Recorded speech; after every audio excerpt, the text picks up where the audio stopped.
Hey everybody, welcome to the Jim Masters Show. Good to have you with us today. Hope everybody is doing well. I see all these smiley faces. Looks like everybody is doing well, but if you're not, of course you know, this is the place to come for great entertainment, inspiration, education, knowledge building.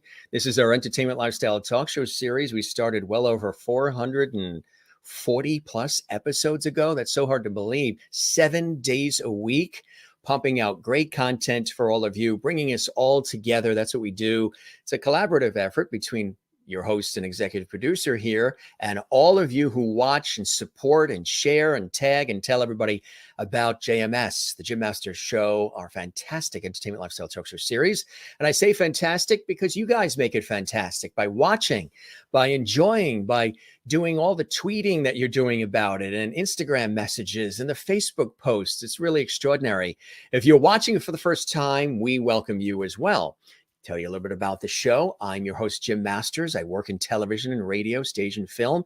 I'm a TV and radio host, personality, presenter, journalist, writer, actor, stage MC, voiceover artist. Been doing this work for a long time, and we started at the beginning of the pandemic. We started this show, turned on the television lights. People told me to do an entertainment lifestyle talk show series for years. So I said, you know what better time than now to do it, to inspire, uplift, bring in great guests from Broadway, Hollywood, television, film, stage, music, culinary arts, sports, comedy, inspiration, and on and on and on. Today, we're going to take you to Hollywood, California. Yes, to Tinseltown. We've got a fantastic guest joining us on the show today, Hollywood legendary, actually. He's been doing this for 50 years. When you see him, you wouldn't think so, right? He's just somebody who's full of spunk and energy and passion, enthusiasm. He loves life. He loves what he does, but he's been doing it for a long time. Hollywood film director, screenwriter, a beloved producer of film and television and stage. Bruce Reisman is with us. He actually sold his first script to Voyage of the Bottom of the Sea at age 12. And since then, he's been a writer and producer for many acclaimed series, including Chips, The Fall Guy, TJ Hooker, Airwolf, Tour of Duty, and The Young Riders, for which he was inducted into the National Cowboy Hall of Fame. Following his many years as a studio contract writer, he became known as a script doctor for both Lifetime and Hallmark genre-type projects. Now, I know a lot of our viewers love Lifetime and they love Hallmark. So this is right up your alley, folks. And this is where his special affinity for writing realistic female characters earned him as a reputation as a guy who knows how to write for women. And Bruce has also written and produced 8 stage plays in Los Angeles and New York, in which he directed to long runs and great acclaim. He remains a highly respected and old school craftsman with a penchant for telling stories that are relatable, romantic, funny, and inspirational. Not an easy task for a 12-year-old kid who began his journey at the bottom of the sea. He also has this wonderful company, Broadwood Media, that is pumping out all kinds of great content. Matter of fact, he has been working on projects with somebody who was a guest on our show not that long ago, a dear friend of mine, Adam Jacobs, who you know is Aladdin from Broadway.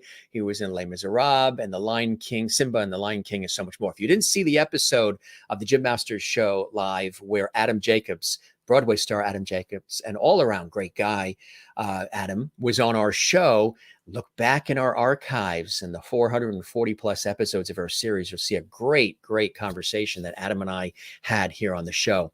But without further ado, we have this spiffy guy right here. Look at him with his hat. He's all happy. Live. It looks very Hollywood there, doesn't he? Why don't we welcome Bruce to the show as my special guest? Bruce, welcome to the show, my friend. Thank you. That photo. I like that picture, though. That's a good one. That picture was taken in front of a mural. I should send you the whole picture. I'm standing in front of Charlie Chaplin. Are you really? A big mural in Silver Lake, and I was with my director of photography, and that's our hangout because he lives near there. Yeah. And we took a picture together. And for this, I just clipped him out because he was much better looking than me. I mean, so he can't. Yeah, but I love that picture. Thank you. I don't like my pictures. I know you say you're really not somebody who's done a lot of interviews, and No. You're just so busy doing the work, celebrating everybody else and their passion and their work. But we are doing that with you here on the show today, Bruce. And Thank you. Welcome. How have you been doing? Obviously, we've been going through some unusual times, and I say that probably, and maybe you could have too. The people I've been saying that would be the ones who would have scripted everything that we've experienced in the last 16, 17 months, 18 months would have been Rod Serling, Steven Spielberg, or Stephen King. Yeah. How have you been with everything? Because obviously things, were paused, closed. We've had to pivot. We've had to reshape things. How has Bruce been doing? Bruce has been doing very well in a way, because we had finished shooting Last Call in the Doghouse literally weeks before lockdown. And because our major financing producer is a doctor, he told us in November prior, in 2019, finish your movie. Something's coming. And it did. And so I spent most of the first 6 months of COVID in post-production, working with my editor. And so I was busy. Yeah. But it was still rough. Yeah. Because I'm of an age that I'm higher risk, even though I'm in really good health. But I was pretty much locked down, and I made the most of it, But I'm a loner anyway. I like to be alone. But I also did not like being forced to be alone, because I would look forward to going out with friends for lunch and stuff like that. Right, exactly. So were you pretty much staying in and just creating and writing and producing inside? I was writing the sequel to Last Call in the Doghouse called In Dog We Trust, which we start shooting, God willing, next month. Here in LA. Terrific. Yeah. I want to go back in time a little bit to introduce people to your extraordinary career. I mentioned, 50 plus years in the industry, and congratulations. And I say that because that is not an easy task to have that, survivor instinct, that resilience, that tenacity, and also probably a lifetime supply of Tums and Alka-Seltzer and Pepto-Bismol. You know me so well. Yeah, and that's right. Doctor visits monthly, checkups. No. I never did that, but I never. It's You're ironic. A survivor in a tough Once industry. I start working, no stress. It's the prep that's the stress. The prep is the stress. Yes, right. Wanting to get it right and right, exactly. The physical pre-production of any movie, no matter what size, is grueling. Yeah. Where the theater isn't. Rehearsal is just fun. Now, you grew up in the Windy City in Chicago. Tell us about some of those early inspirations for you, Bruce, when you were, a kid, and some of the things you were doing that might have been facilitating what was to be in your life and in your career. I always, and by the way, thank you for having me on. My pleasure. This is, it's a little difficult for me. So if I stumble a little bit, I'm not used what's to being great interviewed. is you've watched episodes of our show. Yes. You got a feel for our vibe and the way we do it, and you're a fan of it, and I really appreciate that, Bruce. Yeah, you have a great show. It's very conversational.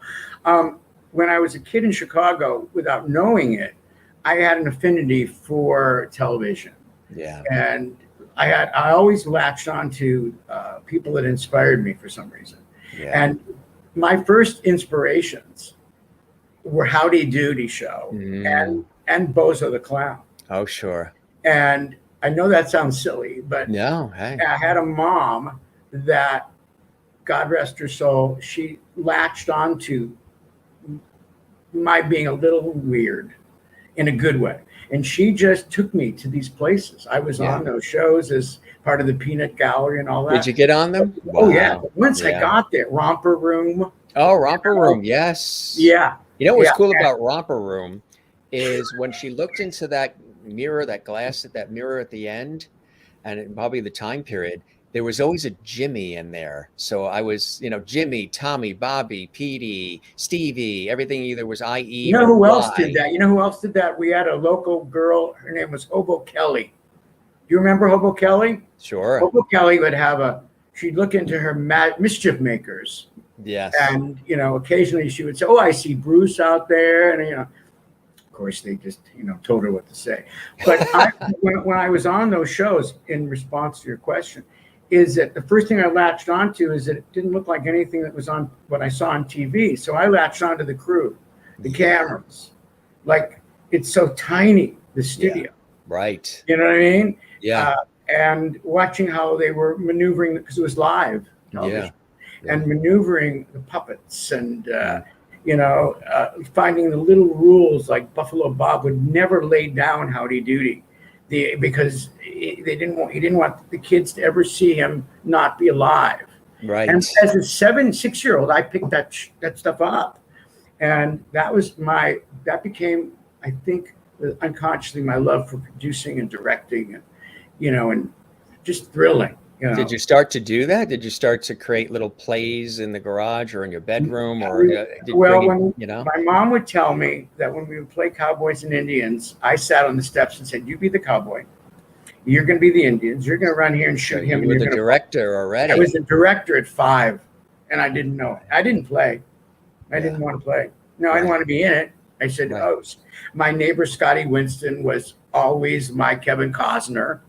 And he was a good-looking kid, and I didn't know that then, what that meant. But you're going to be the star, and and Maggie down the street would be the little heroine, and we would do little things. I didn't know I was doing, producing, but you were producing. I sure liked fantasy life better than real life. Yeah, right, exactly. We've sort of gone away from that too in society. I say that on this show often, that, daydreaming and fantasy are wonderful places of creativity. And I know we're in a time where people have been craving or wanting everything raw and real, and there definitely is a place for that. But I think there should be balance. I think when there's fantasy and daydreaming, and even if there's some idealistic way of thinking about things, I don't see anything wrong with that. I mean, look at Disney, look at some of these other major people that have thought that way and shared and created. I'm a big believer in taking time to daydream, to fantasize, because so much creativity comes from those moments. So I hope we never make those things passé or old school or irrelevant, because I think as humans, we need the balance of the raw and real as well as the fantastical. I hate that term old school, even though I use it on myself a lot, because you meet a lot of young filmmakers today, which I hate when they call themselves filmmakers, because they grab their telephone camera and all of a sudden they're filmmakers. Yeah. And guys like me or you, these kids feel like they invented the movie business. That guys like us, like myself, we don't know what we're talking about. They invented it. There was no movie business before these millennial people, and I find them funny and annoying. And I think that's why a lot of the quality is not great, because there's so much of it. It was harder to make a movie. Yes. And even a short, it was hard. Yeah. It was like doing an episode of a TV show. Now they grab their camera, they grab a couple of friends, and they're filmmakers. Yeah. I made a short film, Yeah. Yeah, you know what I say? They're home movies. They're home movies. Right. Something that's just done quickly on a phone or Yeah. whatever. And It's hard work. You put on your show, and the result looks effortless, doesn't it? It's supposed to. But that's you the work key. hard. You work hard to make it simple, and it takes a lot of work. And I hate to use the term like these kids today, but I work with mostly people that respect my experience, and the ones that don't have as much fun. Right. Right. I like to say that. Don't have as much fun. Yeah, my And sets are parties. that's Yeah, it. Yeah. yeah, You like that's to have a good time and everybody's enjoying and participating and respected and yeah. right. And that's key to it all, right? Well, it's thrilling making a movie. It's show business is thrilling. It's so Yes. much fun. I don't know Yeah. why they pay you. It's just fun.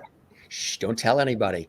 No, I won't. No, Keep no, I it, we'll won't. keep it our secret. But you know what I mean? Catherine Yeah. Hepburn said that. God Yes. rest her soul. She says Yeah. it's such a great business. It's so thrilling. You meet Yeah. thrilling people. You get to go to thrilling places. I don't That's know right. why they pay you. She said that to Dick Cavett. Yeah. Right. Yeah. Right. Exactly. The passion has to be there before the desire for the fame and the riches. You have to have the desire and Yeah. the love for it and want to do all of this because, there's a lot of emotional investment. There's time, sacrifice, blood, sweat, and tears, rejection, ups, downs, all of it. And that's why it said in the Yes. introduction that you've been doing this for over 50 years. And that is a testament to the quality of the work, but also the passion and the enthusiasm that you have for it, the love for it, and the fact that people want to collaborate with you and work with you. And you've had an And some opportunity. do. Some. There's I mean, always a few. Yeah. I was never a politician, Jim. Right. So I didn't have a star career. I was a blue collar writer, a producer. I worked constantly from the time I was, in my 20s till I was in my mid 40s on staff jobs and, story editor on TV shows. But then as you get older, they want to replace you with younger people. And so I never really was a politician, and I never thought you needed to do anything more than do a good job. Right. So I've had a good career. I'm very lucky that I'm going to be 70 next month, and I'm still doing it. I'm the only 70-year-old that's making his own movies now. Congratulations. Congratulations. But Yeah. I've had a couple of people that believe in me, and they got the dough. See? And that's the key. Those are the two things. You have to have people that believe in you, and they have to have the dough, because both are required. The dough helps, but truly in your heart, that fact that the people believe in you, those are riches that you can't even put into words. And that's a beautiful thing, Bruce. I'll tell you something interesting. My primary producer is a doctor, a medical doctor, a major doctor out here in Los Angeles. And he took care of my elderly parents. And I was one of those doting children, which I guess is unusual, but I was very close to my parents. Oh, me too. Especially my mom. Yeah. So I got to know their doctor, because when they live in those assisted living places, which was nice, if anything goes wrong, right to the ER. They're And right that's there. where Timothy Stacy is his name. He wouldn't mind me telling him. We got to know each other. And when you get to know them, he got to know what I do. Yeah. And toward the end of my dad went first, but we got to know each other. And he says, well, what do you want to do? I said, I want to make a movie. Mm-hmm. I hadn't made one in a while. And he says, well, I've always wanted to make a movie. Yeah. So I showed him a short I did. And I said, I want to expand this. And he says, let's do it. And he's been part of, he produced As Long as I'm Famous. He produced Adam's Concert, Behind the Curtain. He produced Last Call in the Doghouse. And he'll be involved with me for the rest of my life. And it's because of our personal relationship. I said, why are you doing this? He says, I like the way you treated your parents. Ah, that's beautiful. Yeah, it was nice, Yes, really, really nice. But it was I was reverential for my mother. I was a mama's boy, proud of it. Yeah. What initially brought you to California, to Los Angeles, to Hollywood? And did you go from Chicago straight to LA, or did you go to New York first? What was the transition? We came to LA. You came straight to LA. And my dad got a job out here, and the family came, and that was when I was 8, 8 years old. and I was already in it, but I was a very not a latchkey kid, but I was very much to myself, very shy, and just fell in love with television.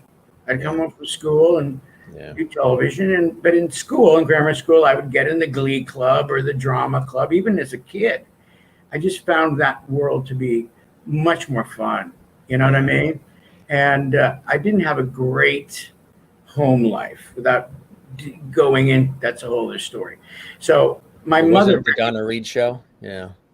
it was not the Donna Reed show. It was, but I had an amazing mom and dad. But my mom got me out of the house Yeah. for safety, in a way, and that's all I can say. Right. And so anything I wanted to do, she took me, Yeah. and she had access to the film business because of her charity work, and she had a lot of girlfriends who had people in the movie business, and she would not drag me. She would take me to the studios with her when she would go and meet her girlfriends for lunch at the commissary. And I think the first real experience was, God, I was so young, but you'll tell me the year, but I would wander around Warner Brothers. I think I was 9, maybe 10. And they were shooting The Music Man with Robert Preston Yeah. in the 76 trombone sequence. Now, I didn't really know what that was, but I knew there was a lot of people dressed up funny, and there was a lot of music coming from, speakers, and I just watched. And while my mother was having lunch, it was fascinating, right? Yeah, Can you I'm picture a little kid going, "What the F?" You've reached And a woman, you're in Oz. yeah, I was, and a woman said, "Hey, you, why aren't you in costume?" Mhm. So I went along Thinking with that it. you were part of, yeah. They put me in a band uniform, and I became an extra in 76 trombones, and I wasn't supposed to. Right And when my time, right mother came, place. when my mother came looking for me, she couldn't find me. Mhm. And I go, and she just, that's him. So And while she the rest waited. of us were going up and down the escalators at Sears, having fun doing that, you were an extra on 76 trombones.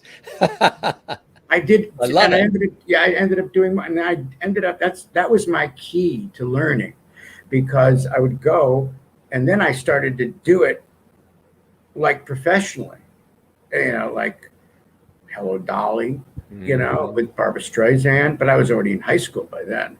I knocked her over with my trombone, and yes, right, just, no, it was a tuba. It was a tuba. A tuba. A tuba, and you can see it in the movie. Not where I knock her down, because they had to start all over. It was that Right. big before the parade passes by thing, Right. and she's singing that song right next to me, and we're marching, and I turned and knocked her right on her butt. And Wow. you hear Gene Kelly going, "Cut." I ruined a shot. I ruined it.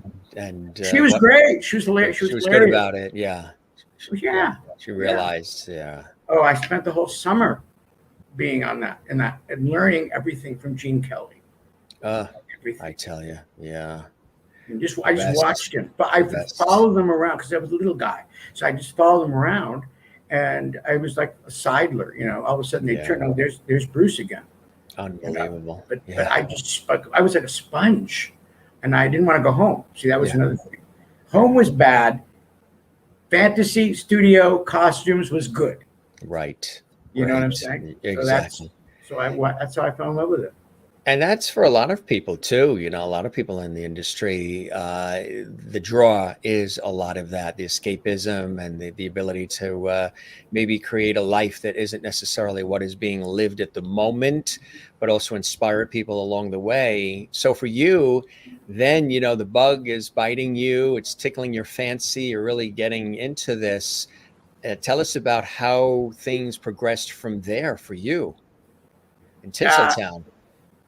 Well, we have to go now. We have to rewind.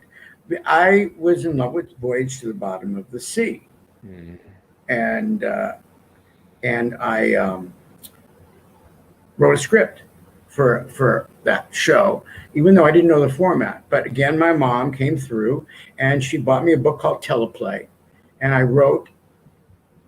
It showed me how to write a script, fade in, exterior, all that stuff. So I wrote a script, and in those days it was very simple. I didn't have an agent. I just mailed it in, and maybe 2 months later, I got a thing in the mail with the script, and I thought it was a rejection, but no, they just needed me to sign a release form, so I wouldn't sue them if they stole it. So I signed it and mailed it back. That's how long things. There were no fax machines. There was none of this stuff. So it took time. And then about, I think 4 weeks, 5 weeks later, the phone rang after school. My mom said, there's a woman from Irwin Allen's office on the phone. Okay. So I pick up the phone, and she identified herself as Susan, Irwin Allen's assistant. And she said, well, we want you to come in and talk about your script. Oh, okay. So when would you like me to do that? And they said, well, you come Friday at like 4 o'clock. So I went to Mom, and I said, Mom, can you drive me to 20th Century Fox? Oh, okay. So we go, and remember, I'm a little kid. I'm a tiny little kid. Oh, And there this they is are. the famous television show, and I'm just a little kid. God. And so we go in the office, and my mom says, Bruce Reisman is here to see Irwin Allen. Okay, have a seat. Irwin Allen. Yeah, so we sat down. And 45 minutes goes by, and I'm sitting there doing my homework. My mom's reading Good Housekeeping, and she finally gets up and says, excuse me, we've been waiting a long time. The kid's got to get home to do his homework. And the lady said, well, we're waiting for Bruce Reisman to get here. What do you mean? My mother says. Well, I assume that's your husband. And Yeah. and my mother points at me and goes, no, that's Bruce Reisman. That's the writer. And All of like 12 years old, right? Oh, braces. I mean, unbelievable. Just the dork of the planet. But ahead of your time, really ahead of your time. I didn't know. And so she couldn't believe it. She ran in and told Irwin Allen. Irwin Allen poked his head. I'll never forget. He poked his head out and went, you wrote this script. He had it in his hand. I said, Right. yeah. He says, come in here. So Yeah, I went in there step in. and couldn't believe it. So he says, sit down at this typewriter and write me a scene between like Admiral Nelson and Captain Crane right now. And I did. Getting that opportunity to have him say, come into the office and sit down is like having Johnny Carson call you over to the couch. Yeah. I had to sit there and type on it was Yeah. the first time I'd ever used an electric typewriter.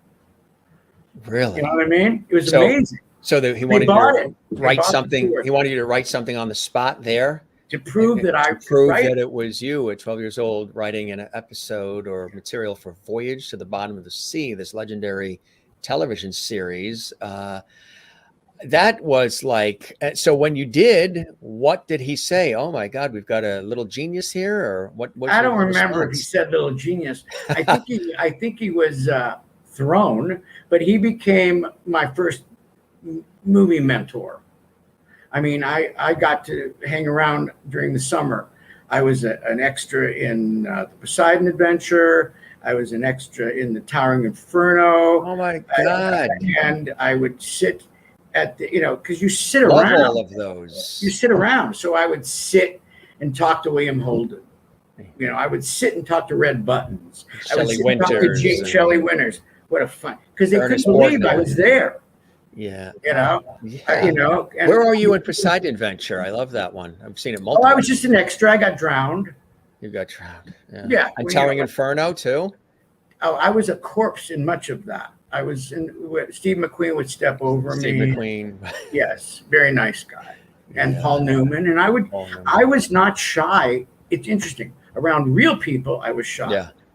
But around movie stars, That was the time period of the epic disaster movie blockbusters. I would Earthquake. sit and talk to Fred Astaire at Ah. lunchtime. And when I did that, by that time I was already in college. I think that was 71.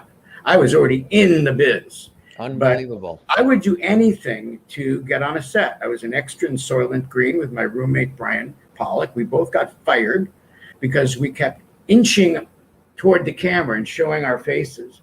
And Charlton Heston fired me. It was great. Charlton Heston did.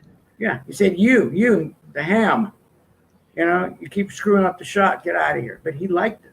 You're fired by Moses? Yes. Yeah. Very nice man. But I was scared of his rifles, but well, that's a whole other. So they were all they were all nice. They were all nice to me. When you hear these stories that all these people are not nice, that aren't nice, and I never had that experience. You had some good experiences, but at the same time, as you're having, the ride of your life, you're soaking it all up and watching the directors and producers and how the camera people, the lighting and the staging and the storyboards. I mean, you're soaking it all up early and saying, wow, this is what I really want to do. Oh, yeah. And you told me before you went live on the air that you, have had your opportunities, some of which you're describing now, to be a performer, but you really, really prefer the directing, the writing, the producing, right? Oh, yeah. And I wasn't a very good actor, even though I worked a lot. I worked a lot in commercials. I fooled them. Yeah. I was not. You were what they wanted. Yeah, you were what they wanted. I was part of that group, especially when I was in college in the 70s. Like I tested for Happy Days for the Ralph Malph part, the Donnie Most got. Oh, I could see that. And yeah. I'm so glad I didn't get that. I would have been awful. They'd have fired me. I was a good auditioner. You're a good auditioner. Once I got the part, I panicked. Now that's funny because a lot of people, my mouth would dry up. And a lot of people are the other way around. The test, the audition, they freeze, and then once they're on set, they're made comfortable. That's how I got it. I knew. Oh. See, I knew at an early age, and it's still that way, how casting works. Yeah. And so I was never nervous. And I keep telling actors, they don't believe me. You're in or you're out in the first 5 seconds you enter the room, or you slate, or you do his test. You're in or you're out right away. So spending all this time preparing, I know people are going to smack me around for this. It's useless with films. Theater is different, but a little bit. But with movies, you open the door and you're in or you're out. So I wasn't nervous ever. And I tell these people, I don't know why they teach acting classes or audition classes. It's a waste of money. You're in or you're out. I'm on the last and on the sequel to Last Call in the Doghouse, which we're doing now. We've been casting, and they do things called self tapes now. Yeah, and I don't like that. But it also I've had to do a few of those for some on camera things. I think it's mean spirited on the behalf of producers and casting directors. I think especially if an actor or an actress has film on them, and you know what they've done, to make an actor and actress audition is an insult. You know what they can do. You know what they're going to do when they get the part. For example, when Adam Jacobs, who hadn't done a lot of film at all, came up, I'll tell you how I cast him in a minute. They expected us to self-tape him or have him audition because it was a lead. And I said, I'm not going to humiliate this guy. I saw him on stage. He did 8 shows a week. Yeah. Crying, laughing. I saw it. I didn't know him then. I went, I don't need to make him audition. I know exactly what he's going to do. I needed to meet him. And I just took them together by Zoom, because he was in Chicago, with the guy that was going to play his brother, Aaron Forrest, just to see how they connect. Right. That was it. I think auditions are a complete waste of time. And I know that's completely. Yeah. So you get a certain feel, a certain vibe, a certain instinct you have as far as who's going to really nail this and who's going to make the most of the script and of the part. It's all here right away. Yeah, right. They either have. I think talent is DNA. That's why I'm against acting classes. I think if you take an acting workshop, it's different, where you do scene study. And if you're an actor, you do a scene from Cat on Hot Tin Roof or Hamlet or whatever it is, or an actress doing Medea or whatever, to work out your muscles, right? That's great. But to go and learn and sit in front of each other and stick your tongues out at each other and do these Meisner techniques, I think it's all nonsense. Now a lot of people disagree with me, but I laugh at that stuff. And I took classes like that in college, and I would break up in the middle of it.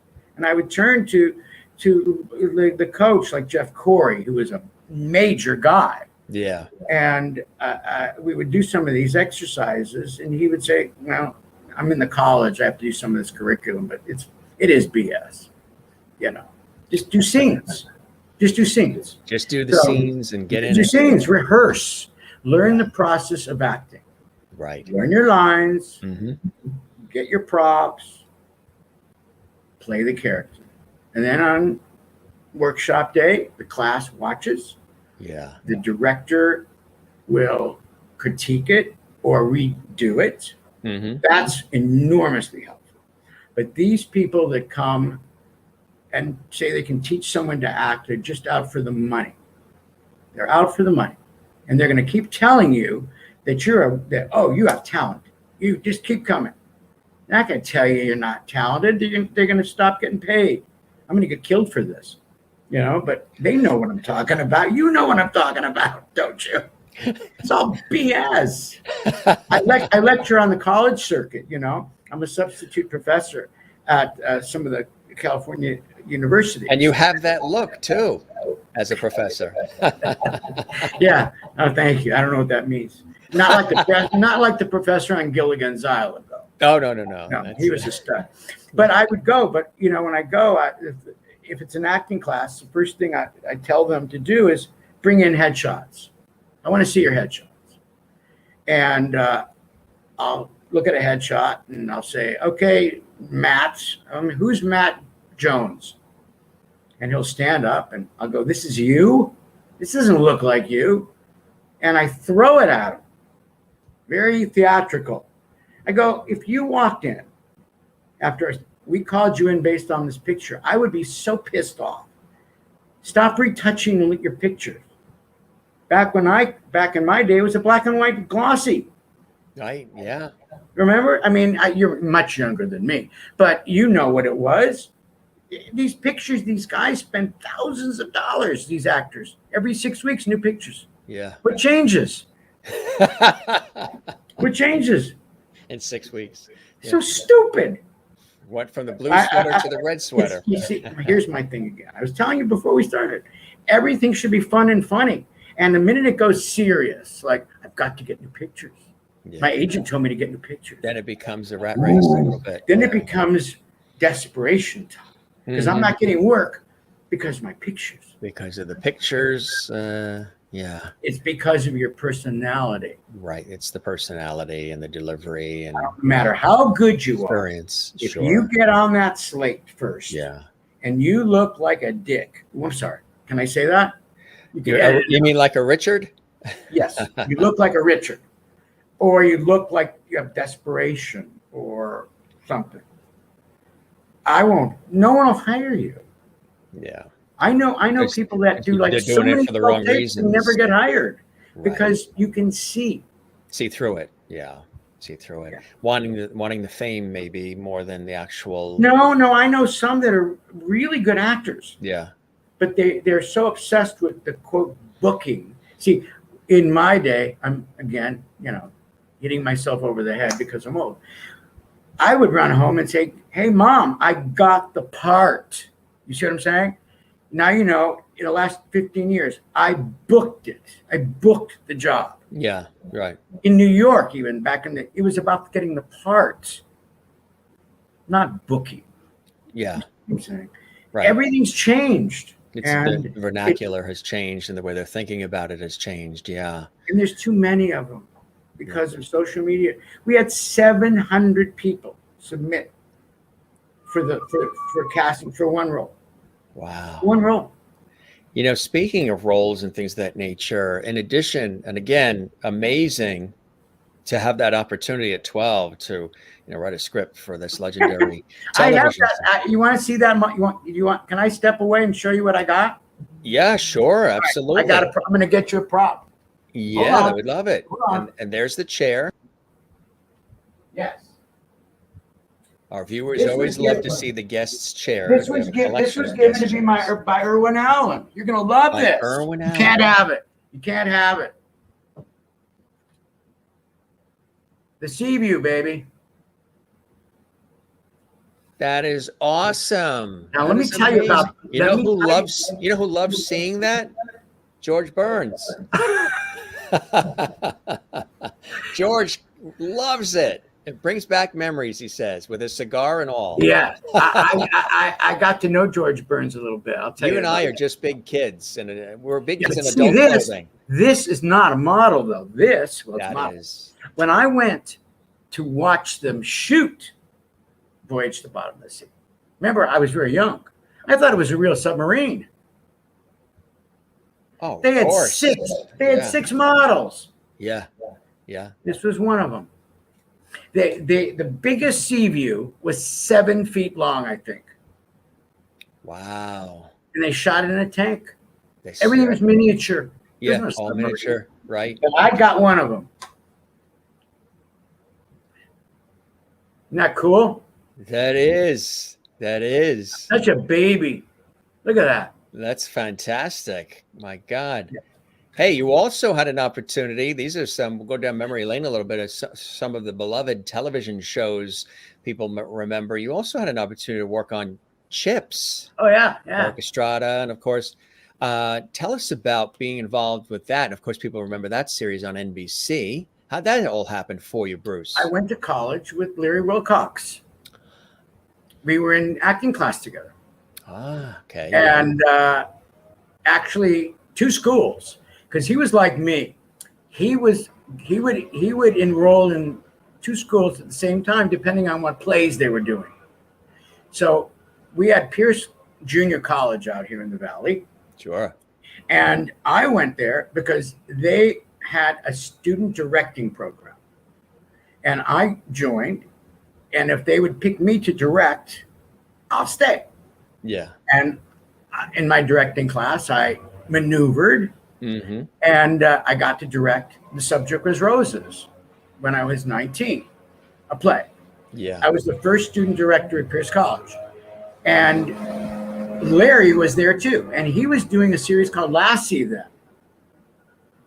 The remake of Lassie. We became very good friends because we had to do a scene together in acting class. We did a scene for Midnight Cowboy. I did the Dustin Hoffman part, Ratso, and he did Joe Buck. And we entered the American College Theater Festival, and we won, and we became best friends. And so when Chips came around, he knew I was a writer and all that. He says, if the show gets picked up, I'd like to write a script with you. I said, okay, so we did. The show got picked up. He says, I don't think it's going to get picked up. It's awful. It's horrible. No. Got picked up. We wrote a script together. They bought it. And then they hired me on as a story editor out on the set, out on the highway. And I didn't get along with Eric at all. No, huh? I didn't respect Eric. Eric was not an actor. He was just a TV star at that time. And he fired me, actually, because I wrote too many lines for him. He didn't want to. Isn't this awful what I'm saying? But it's true. But, he's matured. He was young. But I needed to get fired because my agent, who I'm still with, he's 83. Is your agent the one that's doing your lawn right now? That's your agent out there. No, he's still working. No, yeah, sorry about that. Life does go on. That's some agent that mows your lawn for you, too. Yeah. I've been with him since 1977, Jim. God bless that relationship, huh? Yeah, I just spoke to him yesterday. Did you? He's working on you told him, of course, you told him you're coming on the Jim Masters show, right? Of course. I will, though. But he's old school, too. He'll go, yeah, what do you want? Yeah. Exactly. I go, is this the greatest agent in the world? He goes, yeah. What do you Yeah. want? What do you want? And I asked him, I wanted to use his house again Yeah. for my movie. For the movie. Yeah. Yeah. You going to be insured? Yeah. Okay. Yeah. Bye. Make sure everything is taken care of. All the Yeah, we I's are shot as dotted. long as I'm famous at his home. He's got a Right. magnificent home. Magnificent. And I hope we'll talk about that movie. But Yeah. I wanted to shoot a little bit of the sequel to Last Yeah. Call in the Doghouse in his Yeah. house. And that was it. It was a 15-minute call. Here's No. another show that people will remember. You had an opportunity to work with William Shatner and had the lockdown. Yeah, that's my TJ segue. Hooker. Yeah, well, wait a minute. Props. Adrian's Med. Props. Can you see? Story editor. Can you see that? Yeah, it's cool.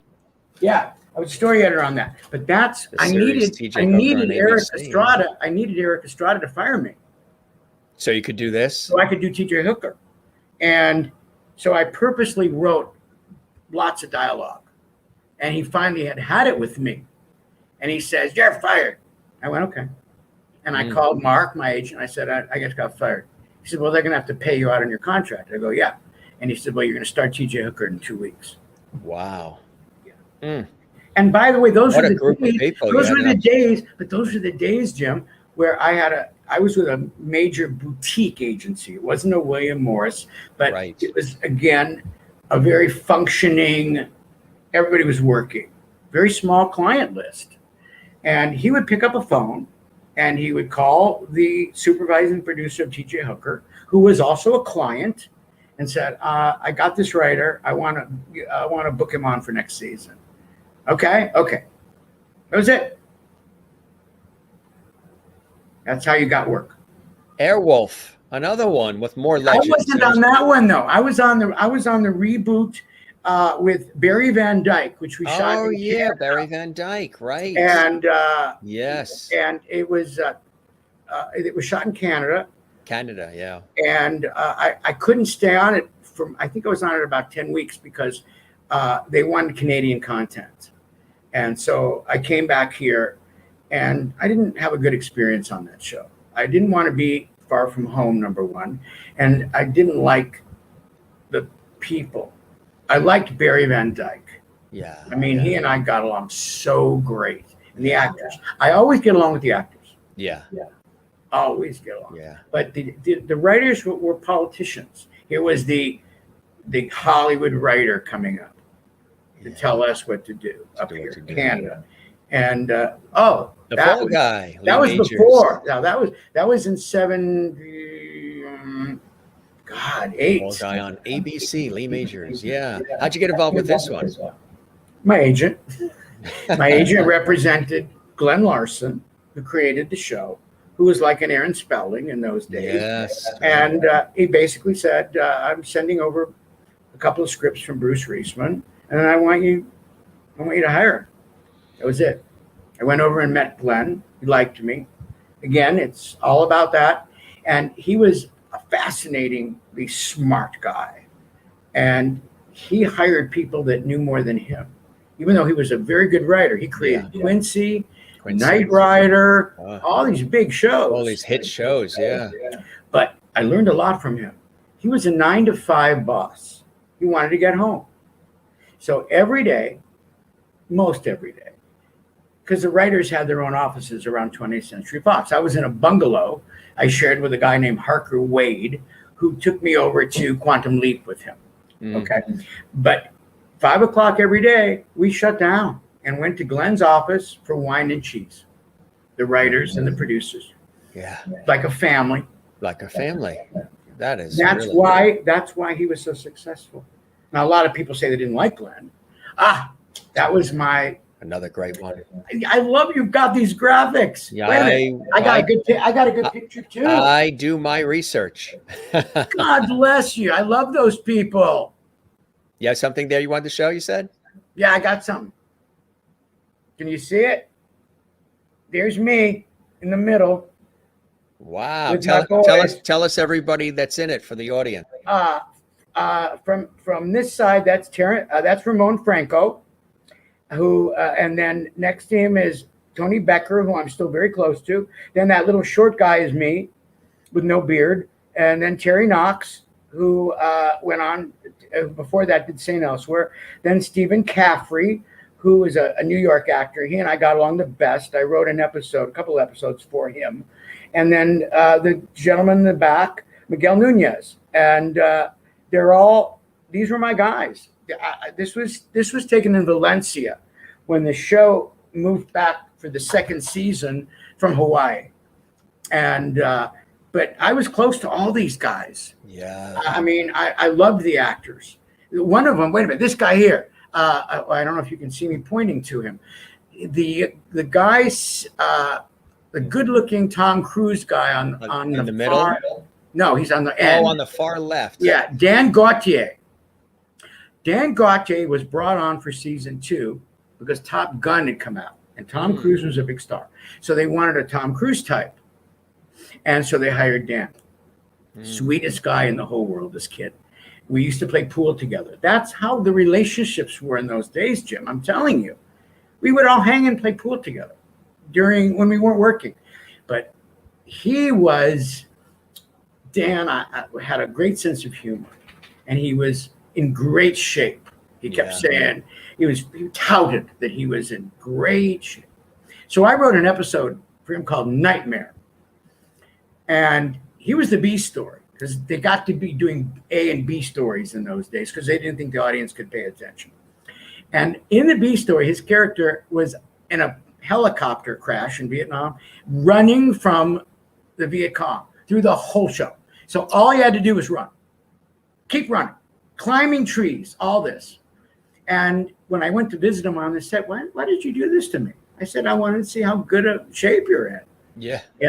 And everybody was thrilled, Sure, yeah. And I remember these moments that are so great. I hope I'm not boring your people. No, it's fascinating. We all got our flu vaccines out there on the set. Did you really? Enough. The Zeb Braun, our producer, said nobody can work without getting a flu shot. So he had a doctor and a nurse come out to Valencia. I have photos of them getting their flu shots. Wow. Yeah, the business is so different. It's so different. It's not as much fun. It's not. The friendships are not as lasting. The kids, there's no respect for anybody older than you at all. None. I mean, the way people speak to me would blow you away. People in their 20s and 30s talk to me like, hey, man, directors that I hire them. How you doing, man? Text messaging. They don't return phone calls. If a director called me when I was in my 30s, for any reason, I would run from wherever I was. You know what I'm saying? It was exciting. It was an opportunity. There's no respect. Yeah. Here's another. Look at this. Yeah. Tell us about being involved in this. This was I was not on staff on this show. They were very heavily staff written, but I loved it. I'm a Western fanatic. Bonanza was my inspiration for everything, to be a good writer, not Voyage to the Bottom of the Sea. It was Bonanza, Westerns that really. So I had an opportunity. I said to my agent, I want to write a young writer's script. He said they're heavily staff written, but I do know Jonas McCord, who's the head guy. And if you come up with a great story, go in there and pitch it. So I did. And I came up with the story I really liked. I went in and pitched it, and he hired me. And I wrote this script, and it ended up that Pernell Roberts was the guest star. Oh, yeah. And Pernell was on Bonanza. Right. And these were my idols. And I didn't know that until they were shooting my episode in Arizona. I didn't get to go on the set. But I did get to meet him at the Wrangler Awards, when I was inducted into the Cowboy Hall of Fame, because I was inducted for my script. Pernell was for guest person. The director, Virgil Vogel, God love him and God rest his soul. And Steve Baldwin for Best Actor. And it was the same year that Dances with Wolves won all those awards. So I was at this banquet in Oklahoma City with Kevin Costner and that group. So it was, again, I've had a thrilling, I didn't think of it at the time that it was thrilling. But now I look back and I go, God, I've had a thrilling You've had time, some you know? And tremendous. you want to see the Wrangler Award? I'm going to get it. Oh, yeah. That's cool. He's getting all these cool props, which we love here on the Jim Masters show, because we've got a lot of props on set. We've got George Burns. We've got Gilligan. We've got Gilligan here. We've got the I Dream of Jeannie bottle here. There it is. Now, oh, look at this. This is called the Wrangler Award. And when I got it, I gave it to my dad to keep. And yeah, there it is. It's really heavy. During trying times, I could have pawned that, but I never would. When you put it down, the whole room shook. It went boom. It's so heavy. It's so heavy. Is it bronze or? It's bronze. Bronze, yeah. And it's that sculpture is inspired by Remington, but that sculpture is only for that award. You can't buy that anywhere. That's just for the Wrangler for that award. Congratulations on that. Yeah. Thank you. I'm so proud of that episode because it was really about something. Right. It was about oppression of the American Indians. Mm-hmm. And Native Americans. And Pernell Roberts played sort of a Henry David Thoreau naturalist who developed a very close relationship with the character of Cody, which was Stephen Baldwin. And I'm very proud of it. It's really, but they were so mad at me because there were 22 episodes. They were all staff written and mine. And they were so angry that my show won that they didn't even tell me I'd won the award. I had to read it in Variety a week before the ceremony.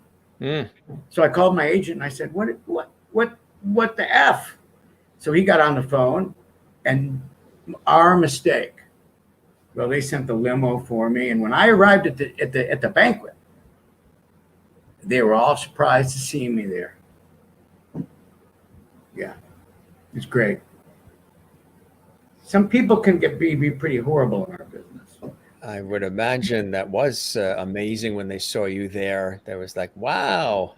I had martinis with Pernell Roberts and Stephen Baldwin, and I didn't. Those guys were sulking, and I was, God, you have props. Yes, we do. Tell us about this. Look at the poster you pick. My goodness, that's the one that rose to the surface first. that is a part of the movie. Now the characters there are very real people. The guy, I don't know if it's on your right. Well, it doesn't matter. Is Sidney Lumet, the director, not the an actor playing him at 26 years old. And on the other side of the lovely lady is Montgomery Clift, played by Gavin Adams. And these three had this relationship that came out of Lumet and Clift forming a love, a friendship beyond. Do you understand what I'm saying? Yeah. And in those days, and Lumet told me this himself, he said, you write about it after I'm dead, which I did. He said, not that I'm ashamed, but I don't want everybody to be talking about that because it only lasted a summer. Yeah. But the friendship lasted until Clift's death. He was with him at his deathbed. They were so close. But as long as I'm famous, which is out now, which is great. I'm glad you're so sweet. That was inspired by my New York world. And I got to know Joshua Logan, who was the writer of South Pacific, won the Pulitzer Prize for that and for Mr. Roberts. And he took me under his wing. In fact, he gave me this ring. Oh, wow. See that? I wear it every day. Yeah, show us that. This ring was given to, wait a minute. This was given to him by Marlon Brando. And Marlon Brando gave it to him when they were shooting Sayonara. And when Josh passed away, his wife Netta called me and said, he left you this ring. And it's because everything about my New York world stemmed from meeting Josh Logan in 1978. I got to meet Mike Nichols, Neil Simon. I got to meet Woody, all of them. And New York is, as you well know, is a tiny world, not like Hollywood. Everybody knows everybody. There's the watering holes. Yeah. Joe Allen's, Sardi's, they're all together because the theaters are all in one area. They're all there. And they would all let out the same time. Or even at intermission, you'd have the Long Day's Journey into Night revival next to Hello Dolly. And the cast would come out in the alley, smoke cigarettes, and then go back and do the show. And where are we going for Chinese afterward? Yeah. That was the world. And it still kind of is. Where Hollywood, complete opposite. Complete opposite. You can't meet somebody. You make a lunch. Here, you have to go 8 weeks in advance. For lunch? You can go hungry that way. Well, to meet a pal, and it's so spread out. And everybody's so busy. In New York, before the pandemic, but especially in the 70s, 80s, it was much smaller again. At 5 o'clock, you could go, what are you doing tonight? I'll meet you at, we're going to go see Stanley Duncan and Peter Pan. Okay. Right, exactly. Yeah. And that's what you go did. Catch a show or something. Exactly. Yeah.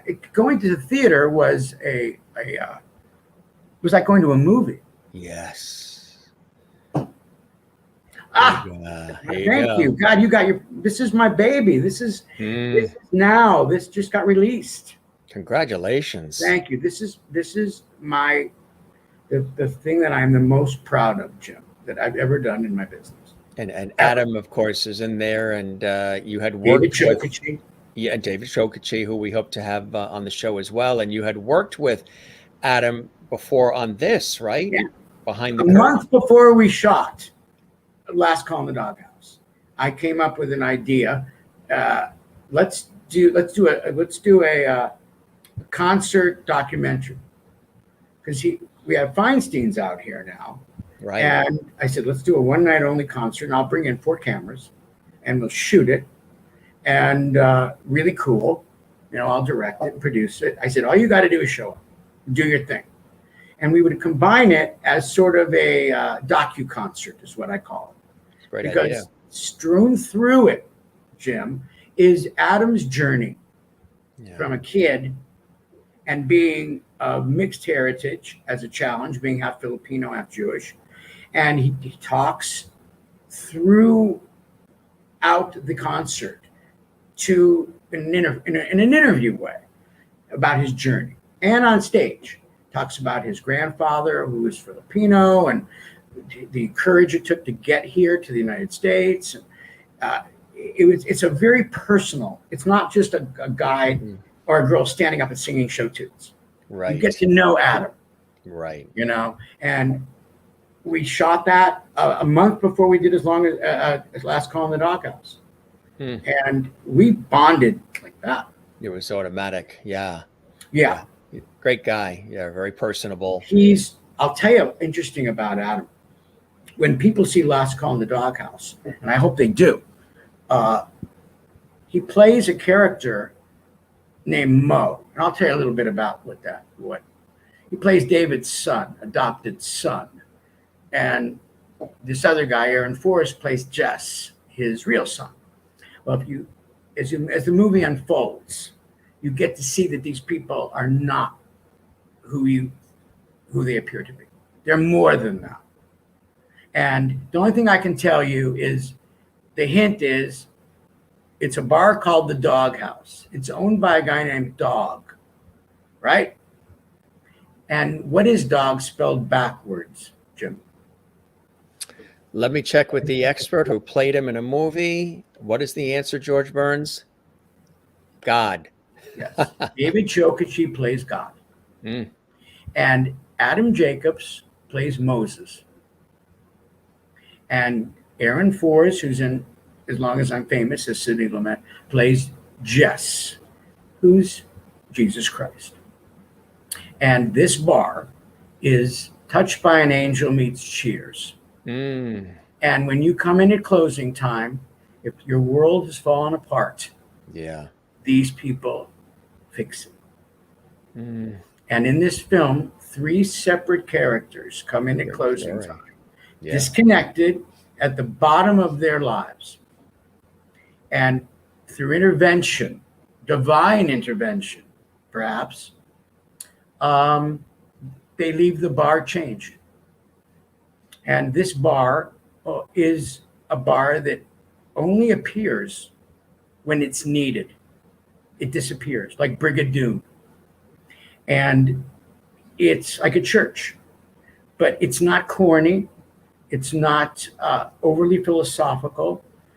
It's about people helping each other in a time of need. And when we did a preview, a test preview about a month ago, and people, I didn't know it, we had never seen it in front of an audience. People were sobbing and laughing and at all the strangest places because the writer never knows, right? And I knew I had something when I finished it, the script. And I knew I had something when I was shooting it because of the cast. Yeah. The cast was so dead on. And Adam, he's not Aladdin in this. Right. He's an actor like Spencer Tracy. Mm-hmm. You know how they say that theater actors can't do film? Opposite. Opposite. Yeah. This guy was so natural and worked from the inside out. I didn't have to direct him, except do it again. What do you want me to do? I don't know. And he'd give me something different. That's how I directed all of them. Yeah, it's incredible. All of them. Chokichi was the same way. We had talked about his approach to playing God. And I said, this guy is just there to clean up the messes, to bring people together so they can fix themselves. Mm-hmm. Providing the church. And it's the most laid back performance he's ever given. But he has some scenes in there that are heartbreaking. And in As Long as I'm Famous, he plays the boxer Gene Tunney, who I wrote Last Call in the Doghouse for him, but I cast him in As Long as I'm Famous. He was not sure he wanted to do it. Very hard part. He had to have a nervous breakdown in it and be committed to Bellevue. And I said, don't worry. You're absolutely right for this part. And he was great. As Long as I'm Famous is for anybody that loves like old nostalgic, but it's written very contemporary. And the theme of it is privacy. It's all about what went on, behind closed doors in 1948, as far as relationships, cheating, love, gay relationships. Everything was so private, much better world. And in Hollywood, in New York and in Hollywood, they really lived, these people.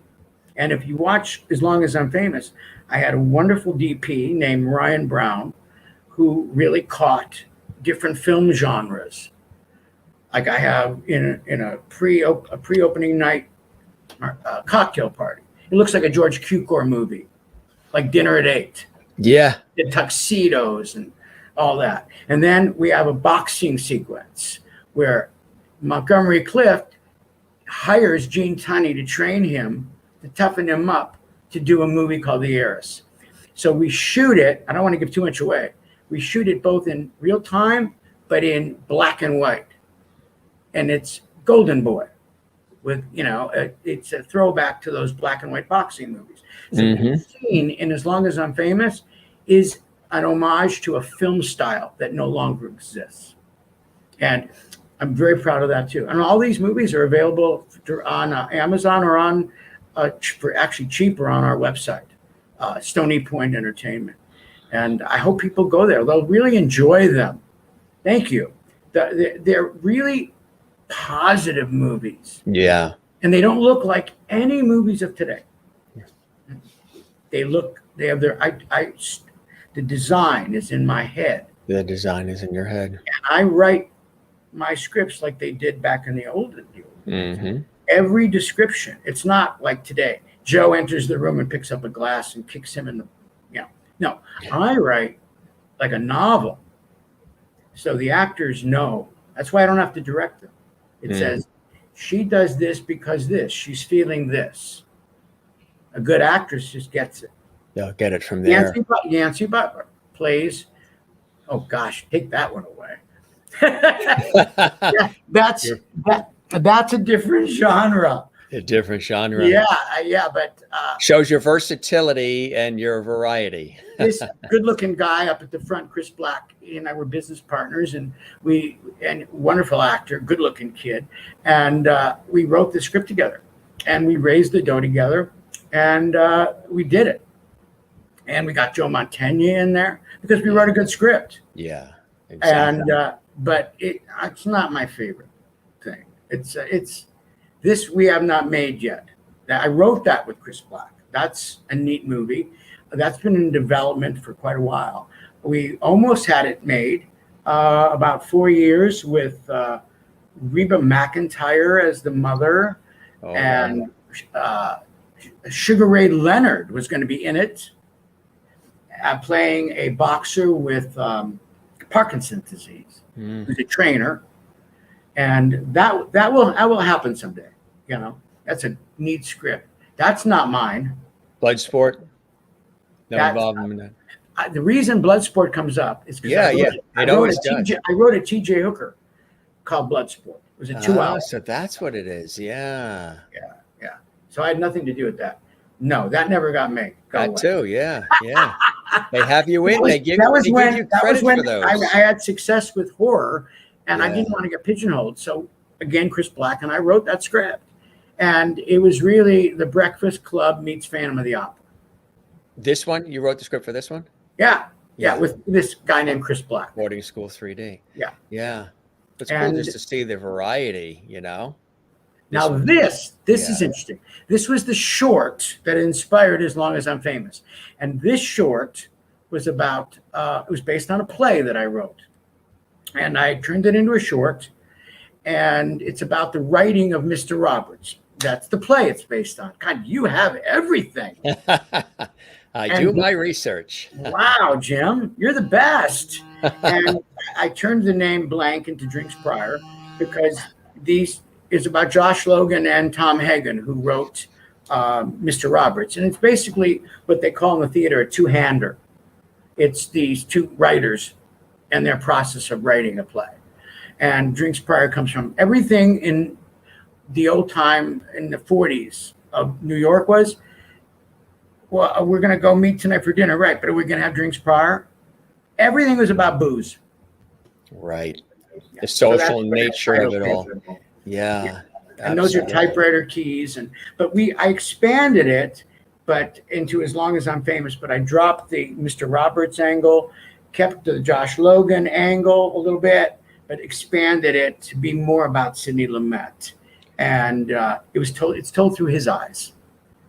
And As Long as I'm Famous is that, and Doghouse are just but even the fact that you wrote this play too, I mean, is amazing because you've had a wonderful involvement with the stage and theater. Tell us about this. Yeah, my favorite thing.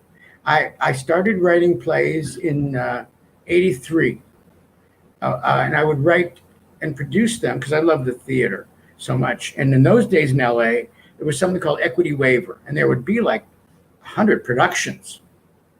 And I would do one every year during summer hiatus. And I stopped doing them because LA theater became dead because the actors didn't want to do them anymore. They didn't want to actually act. I would have actors work for $5 a performance until we became a hit. Then I gave them much more, $100 a night, which was a lot in those days. And my plays would run for 6 months. So I figured to keep the actors, and I always had the same actors. I had a company, you know. For example, one of my actors who did 2 of my plays is an actor named Christian LeBlanc. And Christian, yeah, he's an Emmy winner for Young and the Restless. I wrote 2 plays with him, and he was phenomenal because he was a stage guy, you know. And we did 2 together, and from one of them, it led to Young and the Restless.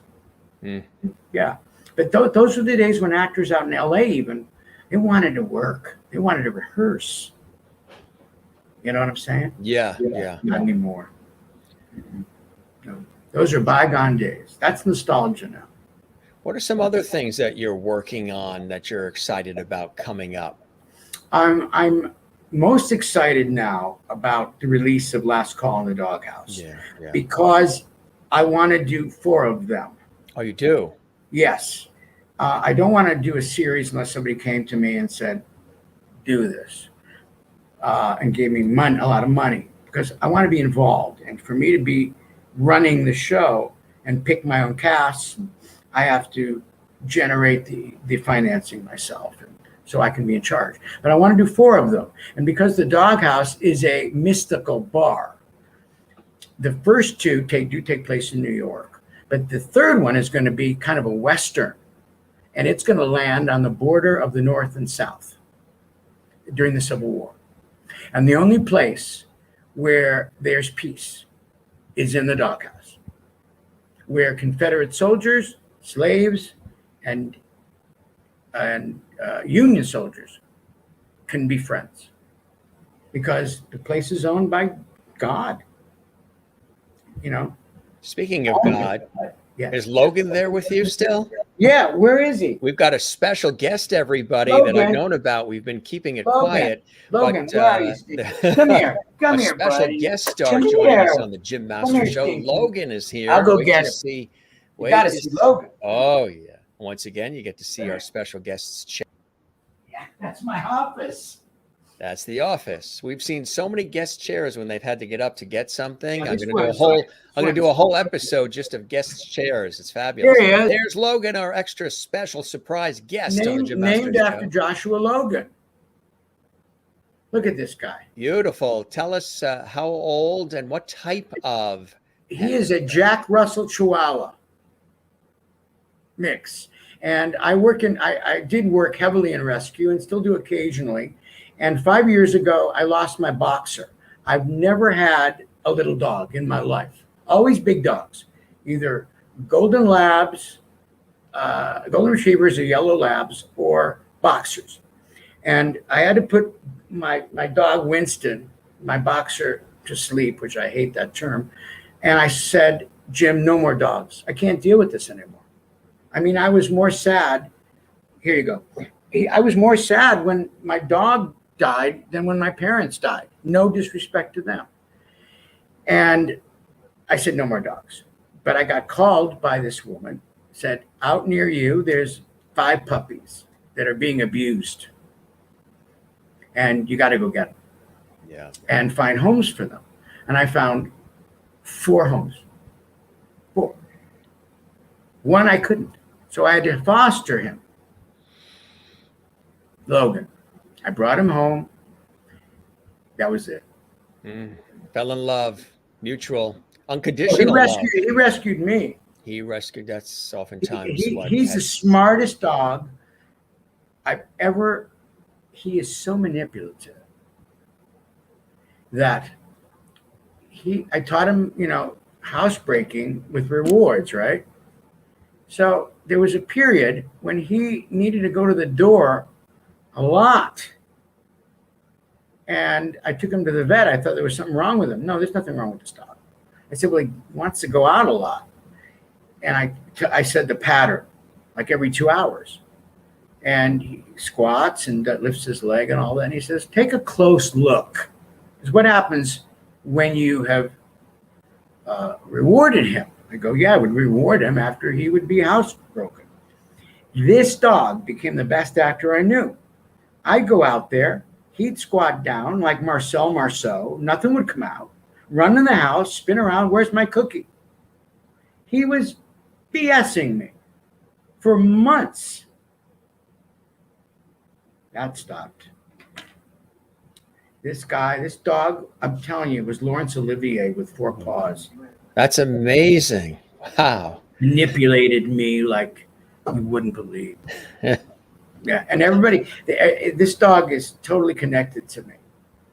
Keeps you balanced, keeps you sane, keeps you right.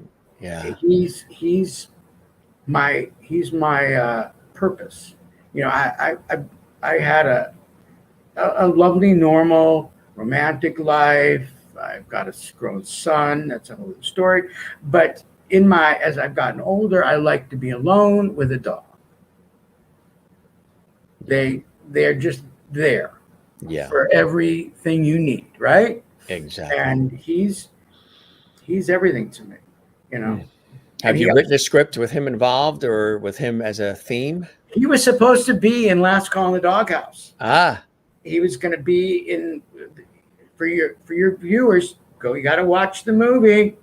In one of the last scenes, he's supposed to be sitting in the lap of the character of Gabe. So I'm going to tell you guys. That's it. You have to go to the movie.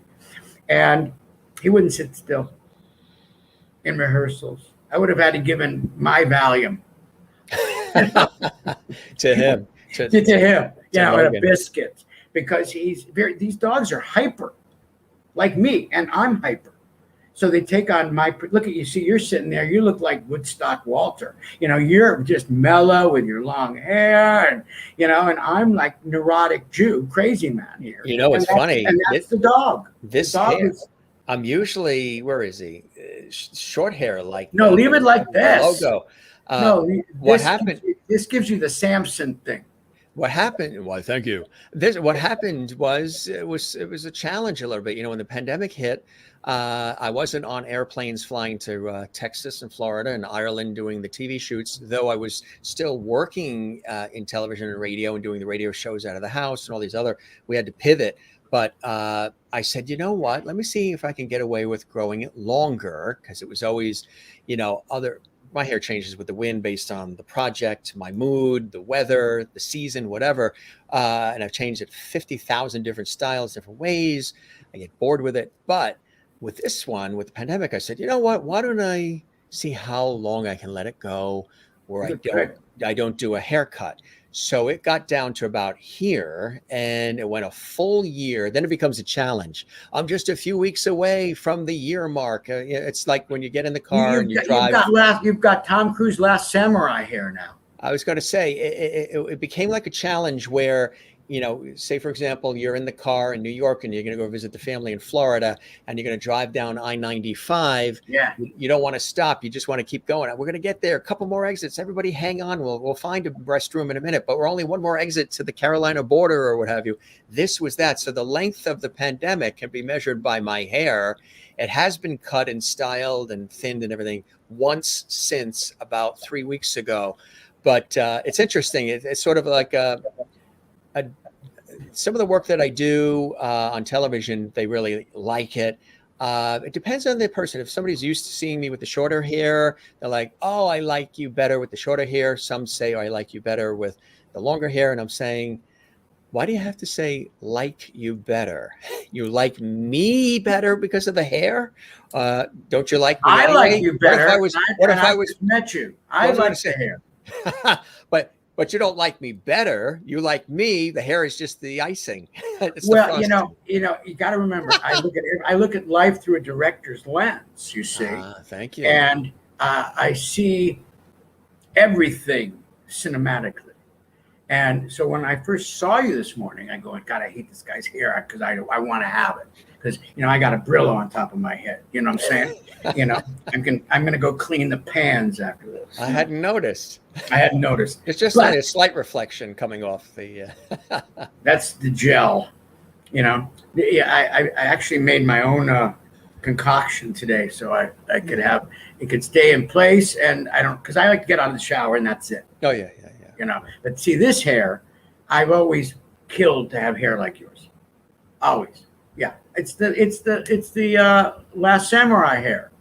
Yeah. Say usually it's that guy there. For See Tom behind you, Cruise. the short hair there. You know, that guy there. I know.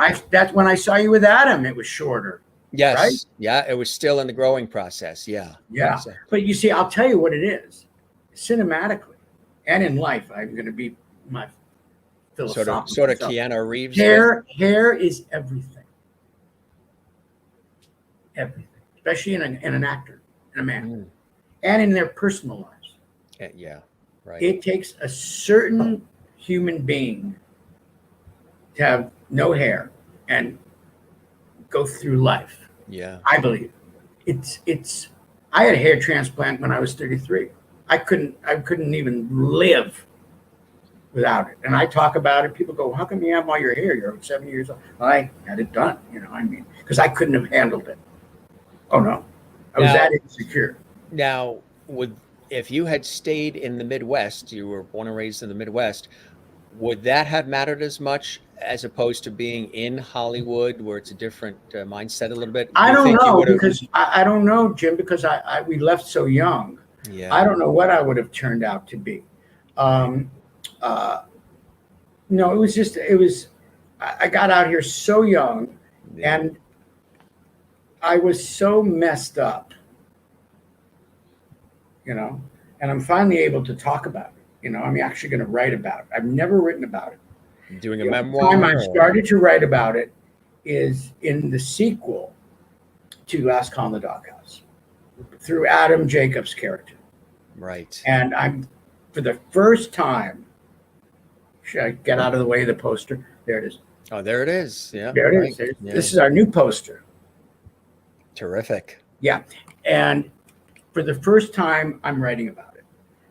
And it's through Adam's character and Ruta Lee.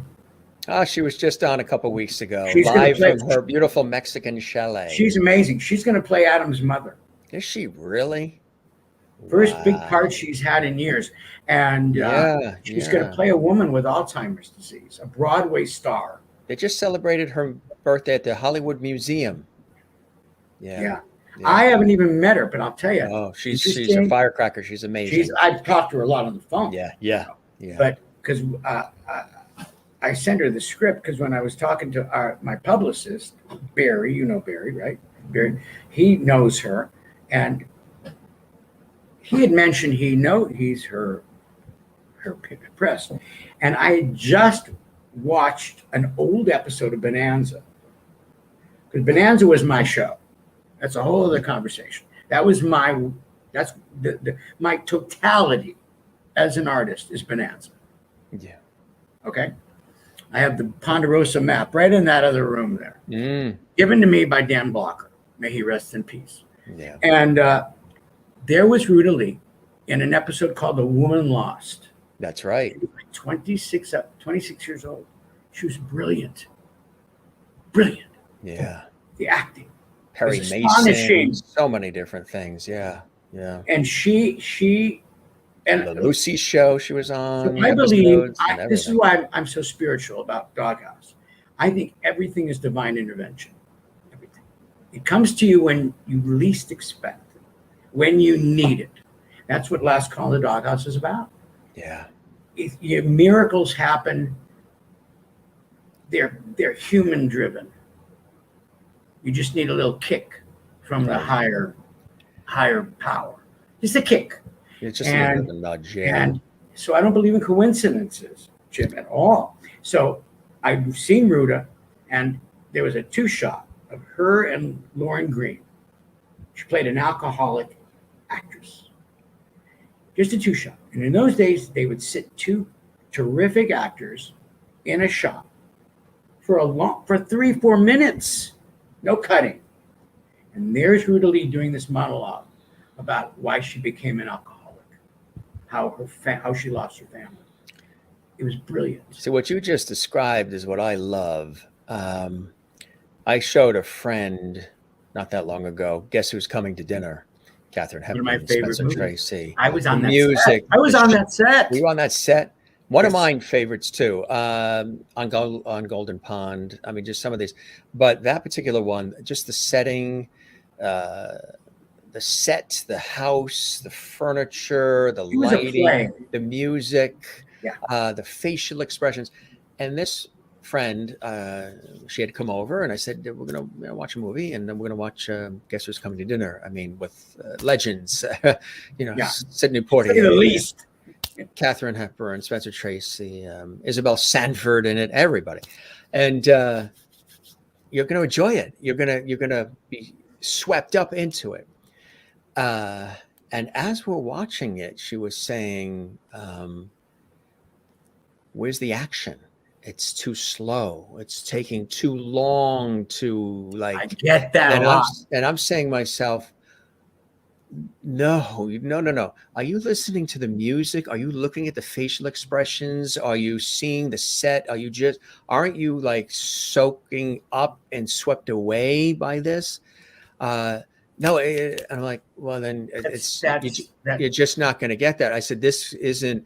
And now today you have a lot of, and I think this is one of the reasons why I like doing this format, and I've done it on television and radio, and a lot of live stage television, radio. I love live, and the interaction is, um, sometimes everything is so, if you watch stuff on YouTube now, and when people do things when they're talking to you, 3 words edit, 3 words edit, 4 words edit, 5 words edit, 6 words edit. And I'm like, wait. I'm like, my God, you couldn't finish like a paragraph without having to edit it, and then a different angle and a different gender. And I feel like it's like, it doesn't even feel human or real. That's not how we normally speak or communicate. We don't go,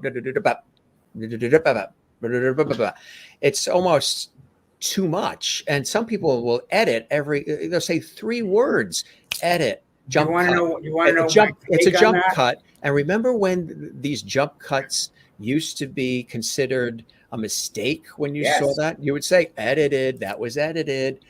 Now it's become part of the, I'm still, The reason that is, and I get it. I'm so glad we're having this keep your conversation. energy, keep the excitement or something. This is it. It's all this. The telephone, the iPhone, texting, Instagram. Don't get me started, Jim. The ruination of society. So it's the attention span. They need to Attention have span. this Attention movement, span. constant. I will sit and watch a movie with an actor or an actress, but usually an actor buddy, because I like to share my favorite movie. Very communal. Yeah, I'm very communal like that. Yeah. They're looking down at their phone. Yeah. So now, when they come to my house, the phone is off, or don't come over. Right. The minute they put the Fine phone with on, me. the minute they put the phone on, you take the popcorn away, right? They don't even have time to put their fist into the Bucket? They don't listen. Guess who's coming to dinner? Is poetry. It is. The dialogue is so rich from the moment it starts to Tracy's great speech at the end.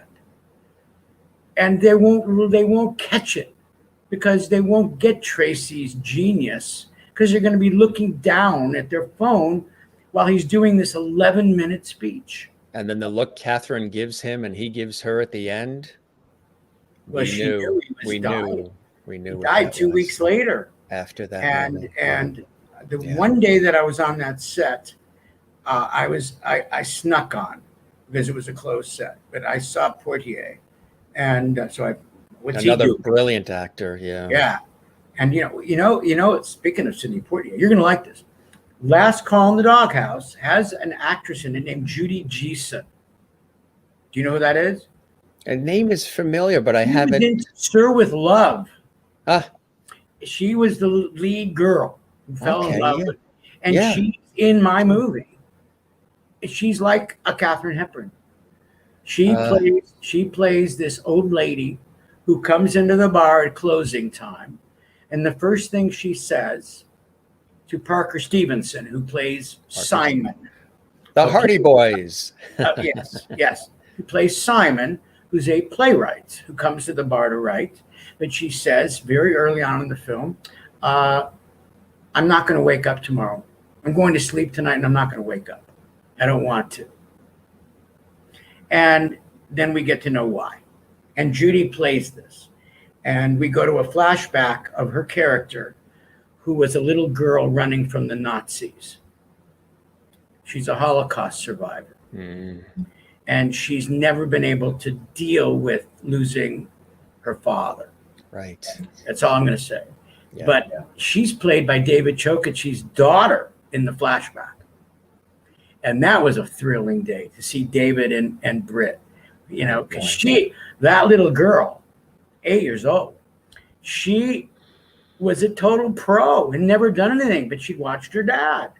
And there was one magic moment when we had the camera on Adam,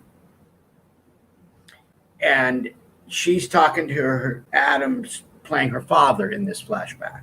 And she goes to feed him her lines off camera. And she goes right next to the camera to do it.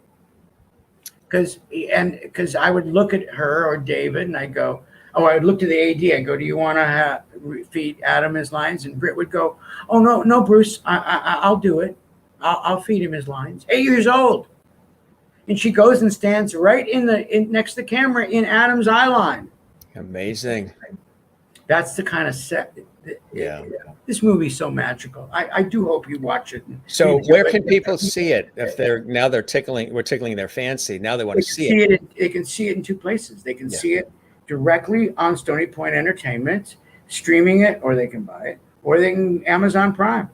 So they can go Amazon Prime as well. You know, and it's cool. It's a movie that is a Field of Dreams feeling. You feel so good after this movie. Mm-hmm. Mm-hmm. You will cry and you don't know why, but not from depression. You'll go out feeling, God, at this screening, Jim, and I know I'm trying to be humble, and I am, because I'm humbled by it, because I didn't know what I have. You never know what you have until you get in front of an audience. You know that. Yeah. And these people wouldn't leave the theater. They were all talking about the movie. They were moved. What it meant. And I had this young woman come up to me who was the date of my composer. I got to give a shout out to my composer, Scott Cruz. The score, every note is original. It is a James Horner Titanic score. It is so beautiful. That's fantastic. And he brought this gal with him he lives in Palm Springs. And she said, and she had tears in her eyes. She was in her late 20s. Real cutie. And she says, Bruce, how did you think of this? And I loved the way you took the audience here, and then all of a sudden we're here. You took us in all these directions and then tied it up in a bow at the end. Like, why is all of a sudden this character appearing halfway through the movie? Mm-hmm. And how is she connected to the old lady? And how is this other guy connected to this kid? And they're all tied up at the end. And they've been changed by going to this bar. And the reason I chose the bar is because you'll know this, New York bars are not bars to go with sports screens and noise. It's a place to go and meet smart people. You never know who you're sitting next to. It was there, right? In New York, you never know. And that's what this is about.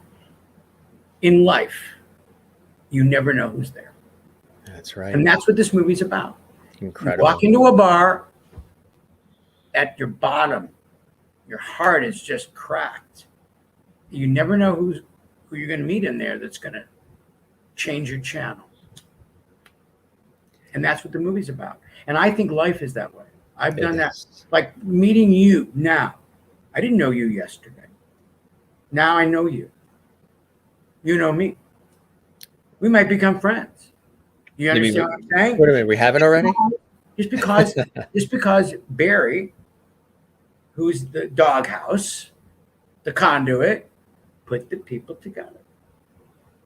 And that's what the movie's about. Putting the people together. Putting the people together. That will move other people. That's life. Yeah. It's romance, death, it's love, it's hate, it's fighting, it's survival. You know, it's What? dealing with our past. Yeah, We are our past. You we know, are our pasts, I right? mean, the Judy Geeson character's name is Lily, and that's my grandmother who passed on. It was an enormous influence on me, and she was a Holocaust survivor. And so Lily's with me in the movie, and she was part of my development. Quick story Mhm. about Lily. Women were in cahoots with me when I was a kid. I had a father that did not want me to be in show business. He was a businessman. Okay. So when I was very young, I had in the seventh grade, I had a writing teacher named Jane Heidel, Mrs. Heidel. Okay. And she contacted my mother and said, I didn't know until later. Do you know that Bruce is a good writer? And is that me? Are they contacting you now to say the same? Which phone is that? I don't even know which phone that is. Oh, that's my New York phone. Oh, you Who have cares several about New York? phones. Yeah, Oh, yeah, yeah, yeah. Of course, it's let me yeah. turn it off. Should I do that? Oh, He hates all this these is phones, but Hollywood, man. There's he lots hates going all on. he hates all these phones, but he has several. This is the one I hate. It's the one that doesn't plug into anything. It's This iPhone, I bought an iPhone during COVID for FaceTime, and I went. did, I did I, already use it for FaceTime. I forgot to mention this episode is sponsored by Apple. No. Okay, love my Apple phone. Yeah. But Jane Heidel, okay, she called my mother and said, "Do you know that Bruce is a writer?" Da, da, da, da. Yeah. Well, I was only 13. She says, "Well, there's a summer program at UCLA for young writers and actors, theater program, that I think I can get him in because he's really good. But you're supposed to be 16 or 15." But she got me in. But it was going to cost $1,000. Now, in 1964, what was $1,000? $5,000 today. So I got in. My father did not want me to go. So Jane Heidel, my mother, and my grandma Lily, okay, got the money. My mom drove me 3 times a week to UCLA from the Valley. There was no 405 then. Told my dad I was going to boys' summer camp. But this woman, Jane Heidel, is still in my life. She was at the premiere of As Long as I'm Famous. And she will be at the premiere of Last Call in the Doghouse. She and my mom saved me. And Jane was, she's now, I think she's about 80, and beautiful, still beautiful to me. She was like one of my first crushes. I can still smell her perfume as a little boy. She would walk by my desk and I could smell it. It was like lemon. Yeah. And she changed my life. She changed your life. These women rescued me. They yanked me out of this home and put me in places where I could be safe. Right. And life that I lived outside the home was the doghouse. That's what the doghouse is. It's a safe place. Absolutely. That's why I want people to watch it, and I'd love them to talk to you, and because I'd love to know what people think. Feedback, yeah. I think they'll be touched. I think, especially during COVID, it's the timing is Perfect. so perfect for this type of movie. And then we're going to do the other one, and I wrote a novel, and that was optioned by Mike Nichols before he died for an HBO miniseries. Then he got sick, and Carrie Fisher was going to write the screenplay.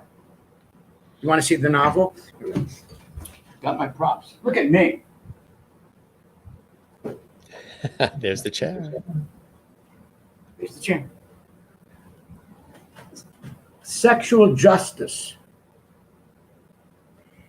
Now, this guy, that's not my chest, by the way.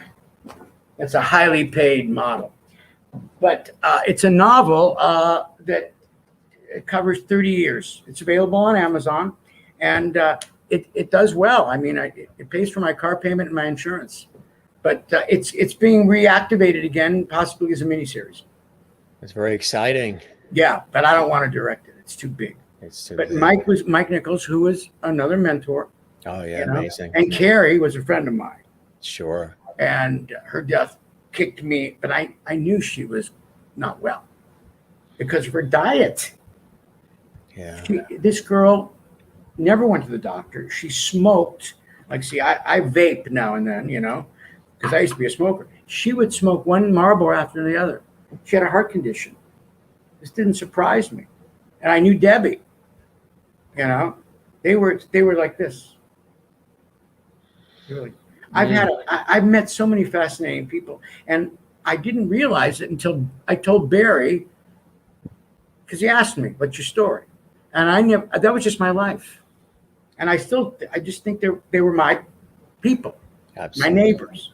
I was Absolutely. lucky. Now Right. I think I'm lucky. I didn't during it. I Right. just wanted to be around smart people, funny to also Yeah. Oh, so that vital. levity is important. There Absolutely. you go. You're right. Levity is the most important. And Last Call in the Doghouse is hilariously funny. And I did not write it to be funny, but It I'm sitting with just, an audience and they're laughing. and they're laughing And I turned, I was sitting next to David Chokachi. I'm going, why are they laughing? He says, because it's funny.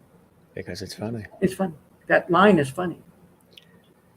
Well, I have to I tell see. you, this has been extraordinarily amazing, and you've got a lot of blessings and joys in your life, and you're very cognizant of that, and you're continuing, I mean, 50 plus years in the business and a very unpredictable and interesting business and creative business, and you've been Yeah. creating, you've been constantly at it, and you're still going strong with all these creative ideas. And this was really a pleasure having you as my special guest, Bruce. I really hope that the show met whatever expectations you had and you enjoyed the time with me as much as I I did. I certainly just have hope with I you. wasn't boring No, it's very because fascinating, your stories and nobody behind the wants to hear from scenes me. and your feelings about things and some of the Thank work you. going back in memory lane there, taking a look at some of the early work and now some of the work that has come to fruition lately. And Well, that's you though too. I mean, this time was you. I mean, you're really good at what you do.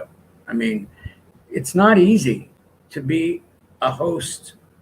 It's not, that's why I revered people like DeCavett. You brought him up. I watch all those DVDs, and I mean, the art of conversation. Uh, and it shouldn't be an interview. And you were very good. So because I was so nervous. well, I appreciate that. My father has always said when anybody says anything nice, ask them to put it in writing and address it management. I will. I don't know how to tell me who to write to. But next time I'm going to have better lighting because I Ah, swear I look like I've been indoors, and I really do look better than this. I got to get it. See, I got to get lighting like you. What do you have? One of those big rings? No. Why do that's you right. look so good, and I look like I've been in training for a famine?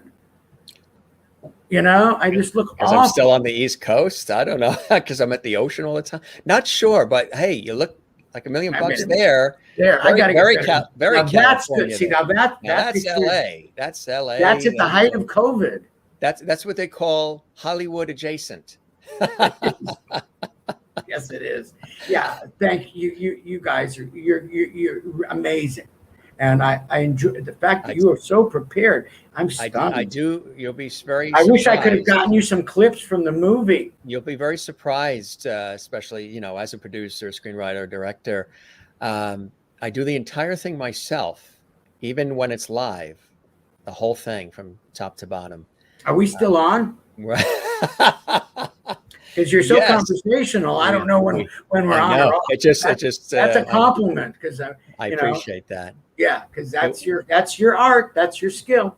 Because I couldn't tell if we were just off having a no, we're getting ready to wrap now. This really was fantastic, and I'll keep the porch light on for you. Let's hopefully we'll break bread at some point. If I'm out on the West Coast on a TV shoot or something, I'll let you know. If you're back east, keep me apprised of all the cool things. Spread the word about our show to some of these great folks I we might will. I will. guests.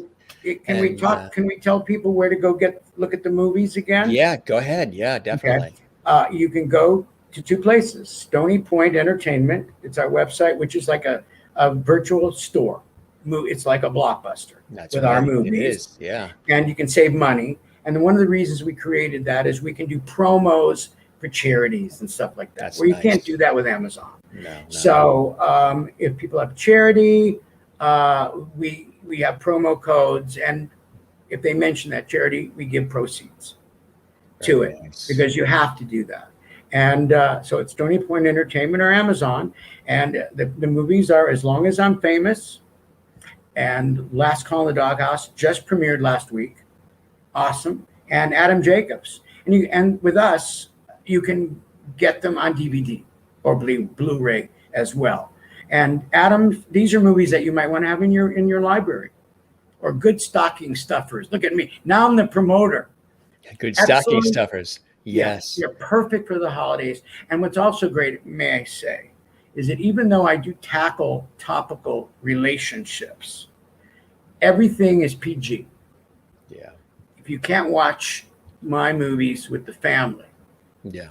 I don't want to do it. You'll it. never see, not from a puritanical point of view, nudity or explicit sex, because it's a distraction, in my opinion.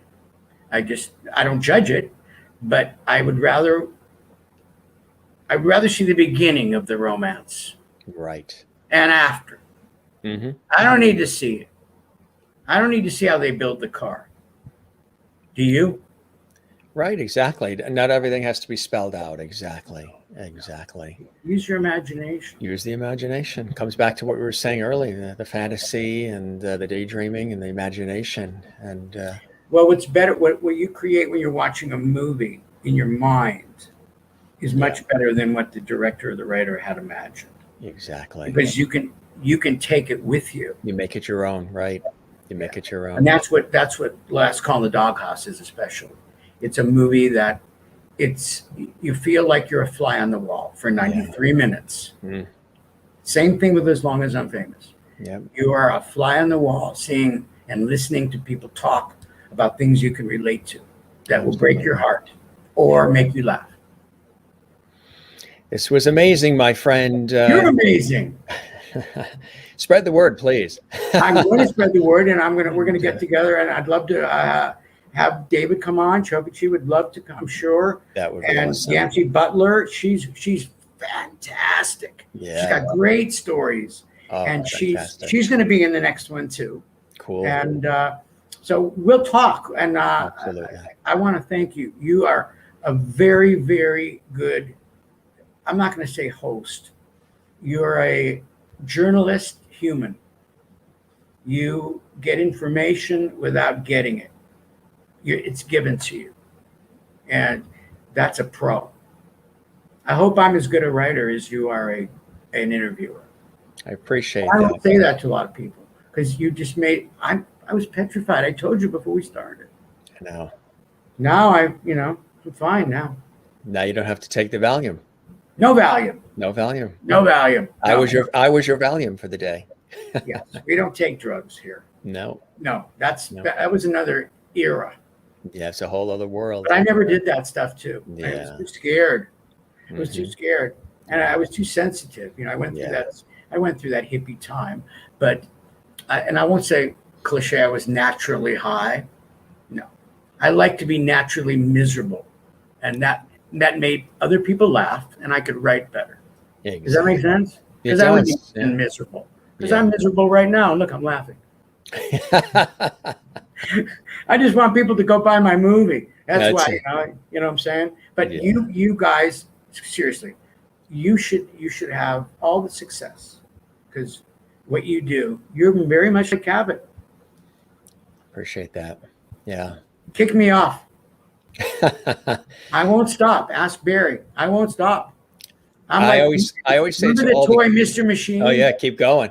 Did you ever have a Mr. Machine? Do you know what a Mr. Machine is? Sure, yeah. Kept going. Wind him up, and I'm Mr. Machine. So if you don't grab me, I'll keep walking. I tell all the guests when we wrap to go stretch your legs, get the circulation in the legs, because we chatted for 2 hours now. What? 2 hours solid, Do you uninterrupted. hear all this?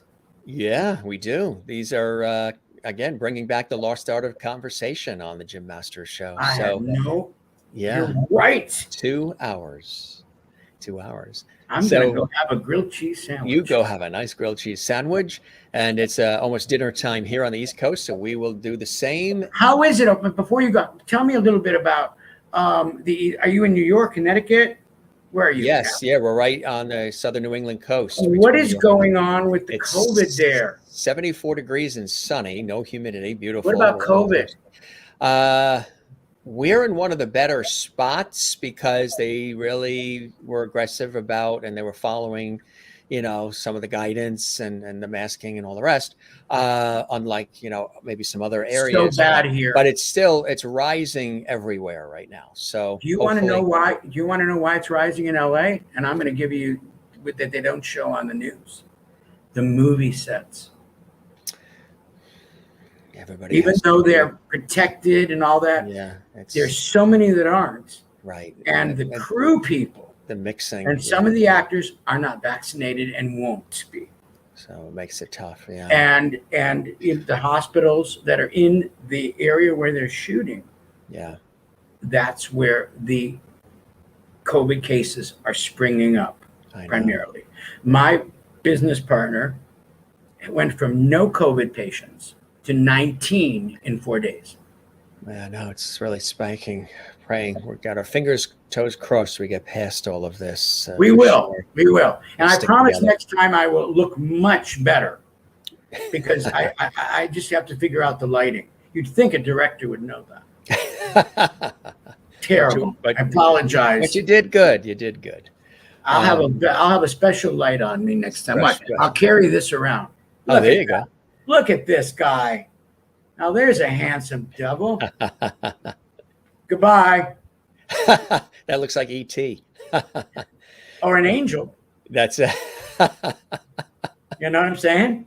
Yeah, that's No, it. I'm pointing it at you. You're the angel. Thank you, man. Bruce, this was a pleasure. You be well. You take care. Thanks for You be spending well. We will. We will spread the word about the show and good luck with everything. And Thank you. I'm sure we'll chat again down the line. Okay.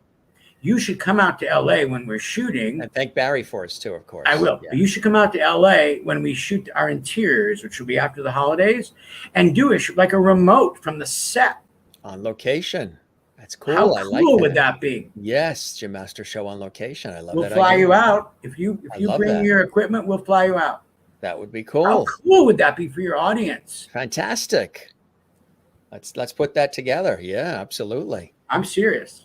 Have Barry your- will tell you. Have your people call my people. I'm sorry? Have your people call my people. No, I'll call you direct. We are our people. Yeah. No, we'll do it. Cool stuff. Thank you again. What a Enjoy pleasure. that grilled cheese sandwich. George Foreman Grill. That's it. Oh, Goodbye. I told you, kick me off. End going it. from one How do George, I get out of going here? from one George to the other. Yes. Look, how did you get that little doll? This was my Aunt Lillian's. She collected them. You have a and this- Lillian. Now we're Yes, and connected. this was it's a collector's with the certificate. It's supposed to be in a special wrap and a special box. And I brought him out for purposes back last summer on the Jim Master Show. People fell in love with him. He's on a pedestal, the whole bit. Came out limited supply when he turned 100. So she was a doll collector. Did you ever meet she George collected- Burns? No, I hadn't. No, Yeah, it would have been wonderful to have. Yeah, what you saw is what it's he what was. you got. But Absolutely. that's how tall I actually am. As tall as the doll. Yes, this is all special So effects. you're sitting on a lot of pillows right now. No, I've got special effects going. You've got special effects. Yes, I'm the Keebler elf here sitting. That's right. No, I'm short. I'm a little guy. You know? That's it. Hey, Yeah. Logan is actually a great good things Dane. come in small packages, they say, right? Well, yes. Logan is actually a great Dane. Yeah. See you later. So, is this episode of the Twilight Zone where Mickey Rooney was getting bigger and bigger, but the room was getting smaller and smaller Yeah. because he wanted to be big. He wanted to be big. Oh my God, Mickey Rooney. I can tell you stuff about him. That guy was so intense. I know he was very much. Yeah, Ooh. absolutely. Funny. We'll save that for the next one. Part two. Well, It'll be like leave the them wanting Thornbird. more. Always It'll be leave like them the- wanting more. Absolutely. Well, in my case, less. See you later. Bye bye. Thanks, Bruce. You take care. Be God bless. well, and thanks for being on the show. It was really How do I truly end appreciated. this? I will. We will press exit stage left, and you will Leave studio, right? There you go. Bye bye.